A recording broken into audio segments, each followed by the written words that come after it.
Bonjour à toutes et à tous, et bienvenue sur l'Odyssée de la pensée. Aujourd'hui, je vous invite à explorer une vertu qui, en cette période de Noël, illumine nos cœurs et nos relations, la générosité.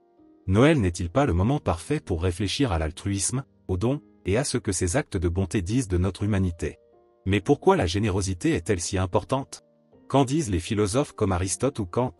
Et surtout, que pouvons-nous apprendre de cette vertu pour transformer nos vies et celles des autres?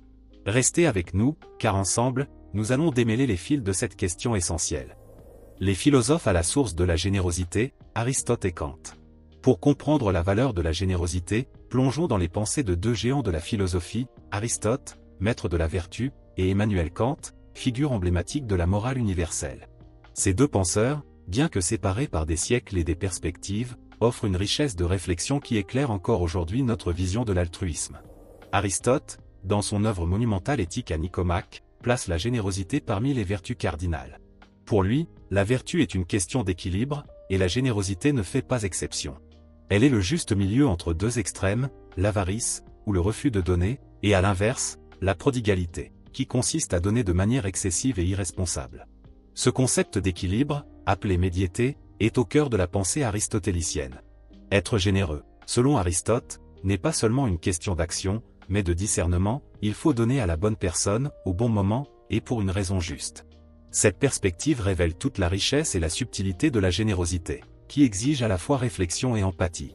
De son côté, Kant aborde la générosité sous l'angle de la moralité universelle. Dans sa critique de la raison pratique, il affirme que les actions humaines doivent être guidées par des principes universels. La générosité, selon Kant, est un devoir moral. Elle ne doit pas être motivée par un intérêt personnel, comme le désir de reconnaissance, mais par un respect profond pour l'humanité. C'est ce qu'il appelle le respect pour la dignité de l'autre. Donner, dans cette optique, est un acte de reconnaissance de l'égale valeur de chaque être humain. Ces deux perspectives, bien que différentes, se rejoignent sur un point crucial: la générosité est essentielle à une vie éthique et à la construction de sociétés justes. Aristote nous rappelle qu'elle est un pilier du bonheur individuel, tandis que Kant nous invite à voir en elle une obligation envers l'humanité tout entière.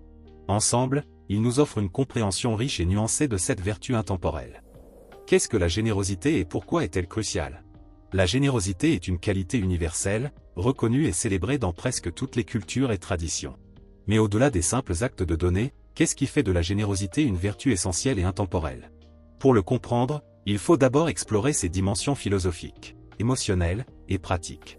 D'un point de vue philosophique, la générosité est souvent décrite comme une disposition à dépasser son propre intérêt pour répondre aux besoins des autres. Aristote l'a considérée comme une vertu d'équilibre, où chaque personne donne ni trop peu, mais avec sagesse et discernement. Ce juste milieu garantit que le donateur ne s'épuise pas en donnant, tout en maximisant l'impact de ses actions. Emmanuel Kant, quant à lui, intègre la générosité au cœur de ses principes d'impératif catégorique. Un acte véritablement généreux est accompli par devoir moral, sans attente de récompense ou de retour. Ces perspectives philosophiques nous montrent que la générosité est bien plus qu'une impulsion. C'est un choix conscient, enraciné dans des principes éthiques. Mais pourquoi est-elle cruciale? La générosité est essentielle car elle nourrit les relations humaines. Elle établit un lien de confiance et de respect entre les individus, qu'ils soient proches ou étrangers. C'est un geste qui transcende les différences culturelles, religieuses ou sociales, unifiant les personnes dans une reconnaissance mutuelle de leur humanité partagée. Donner, c'est reconnaître que nous avons tous des besoins et que chacun, à son niveau, peut contribuer à alléger les fardeaux des autres. Sur le plan psychologique, la générosité joue également un rôle clé dans notre bien-être. Des études montrent que donner active des zones du cerveau associées au plaisir et à la satisfaction. Ce phénomène, souvent appelé l'effet du bienfaiteur, révèle que les actes altruistes nous rendent réellement plus heureux et épanouis. En outre, la générosité réduit le stress et améliore notre estime de nous-mêmes, car elle nous connecte à un objectif plus grand que nous. Enfin, la générosité est essentielle pour construire des sociétés plus justes et équitables. Dans un monde souvent marqué par les inégalités, les actes généreux peuvent combler des écarts et offrir des opportunités à ceux qui en ont le plus besoin. Ainsi, la générosité dépasse le cadre individuel pour devenir une force de transformation sociale. La générosité aujourd'hui, exemple concret et inspiration. La générosité, bien qu'intemporelle, prend des formes variées dans le monde moderne. Aujourd'hui, elle s'exprime non seulement par des dons financiers, mais aussi par du temps, de l'attention et des compétences.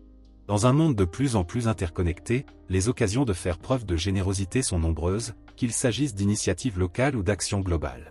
Prenons par exemple les organisations caritatives et les bénévoles qui les animent. Dans des crises comme les catastrophes naturelles ou les conflits internationaux, les personnes qui donnent de leur temps et de leurs ressources font une différence tangible. Pendant la pandémie de Covid-19, des millions de personnes se sont mobilisées pour offrir des repas, aider les voisins vulnérables, ou simplement apporter un soutien émotionnel. Ces actions, bien que parfois modestes, ont eu un impact considérable sur les communautés. La technologie a également transformé les façons d'être généreux. Des plateformes comme GoFundMe ou Patreon permettent à des individus de soutenir directement des causes, des artistes ou des projets qui leur tiennent à cœur. De même, les campagnes de financement participatif ont prouvé que des petits dons de milliers de personnes peuvent changer des vies. Par exemple, des initiatives pour financer des études, des traitements médicaux ou des entreprises sociales ont émergé, portées par la solidarité en ligne. Au quotidien, la générosité peut être aussi simple que de consacrer du temps à écouter quelqu'un, offrir un sourire ou partager une compétence. Les enseignants qui investissent des heures supplémentaires pour aider leurs élèves ou les collègues qui soutiennent un membre de l'équipe en difficulté, montrent que la générosité ne se limite pas aux grandes actions. Ce sont ces petits gestes qui tissent les liens d'une société solidaire. Enfin, des figures emblématiques continuent d'inspirer le monde par leur altruisme. Des personnalités comme Melinda et Bill Gates luttent contre les inégalités globales avec leur fondation, ou Greta Thunberg, qui donne son temps et sa voix pour défendre l'environnement, illustrent comment la générosité peut avoir un impact mondial. Ces exemples montrent que la générosité est un catalyseur de changement, qu'il s'agisse d'échelle personnelle ou planétaire. Intégrer la générosité dans notre vie quotidienne. La générosité, bien qu'universellement louée, peut parfois sembler difficile à pratiquer au quotidien. Le rythme effréné de nos vies, les contraintes financières ou simplement le manque de temps peuvent nous dissuader de donner.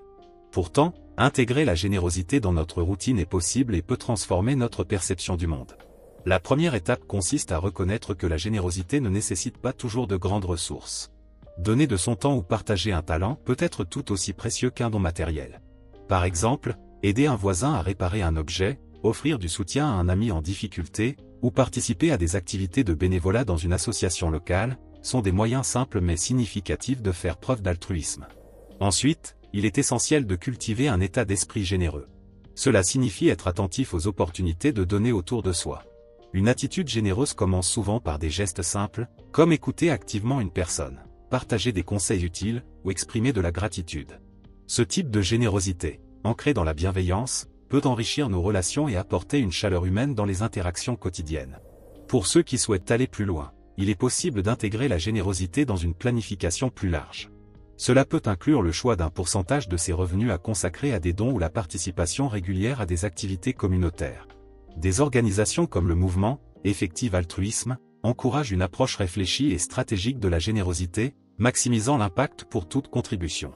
Enfin, il est important de se rappeler que la générosité est une pratique qui s'apprend et se renforce avec le temps. En commençant par de petits gestes, on développe une habitude qui devient naturelle. Chaque action, aussi petite soit-elle, contribue à créer un effet d'entraînement, inspirant les autres à faire de même. La générosité n'est pas seulement une vertu à cultiver pour soi, mais une semence à planter pour un monde meilleur. Conclusion, offrir, c'est recevoir. La générosité, comme nous l'avons vu, est bien plus qu'un simple acte. C'est une philosophie de vie, un chemin vers le bonheur et la connexion humaine. En cette période de Noël, mais aussi tout au long de l'année, elle nous rappelle que nous sommes plus grands que nos intérêts individuels. Alors, je vous invite à poser cette question, quel geste généreux allez-vous poser aujourd'hui? Laissez-moi vos réponses en commentaire. Et si cette vidéo vous a inspiré, n'hésitez pas à liker, à partager et à vous abonner à l'Odyssée de la pensée pour d'autres explorations philosophiques. Merci de faire partie de cette aventure, et passez de merveilleuses fêtes. À bientôt pour une nouvelle Odyssée.